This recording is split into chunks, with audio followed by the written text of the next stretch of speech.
few tips how to prepare your home for renovation project. Tip number 1, take audit of your belongings. Number 1, in case something happens, you want to have a good understanding what you have, preferably photographed, in your house. So in case there is a flood or fire, you can easily file the claim. Number 2, you want to definitely figure it out what is the necessity items that you have to have at your fingertips during construction. Put away the stuff that is completely unnecessary. Also, you want to take everything out of the construction site per se, inside of your space, and put it away. You have to figure out the storage, whether you're going to keep it in a garage, some rooms that they do not get any renovation, or get portable pot.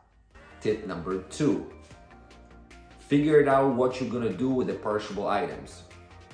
I'm referring to food in your refrigerator and the freezer and some pantry items.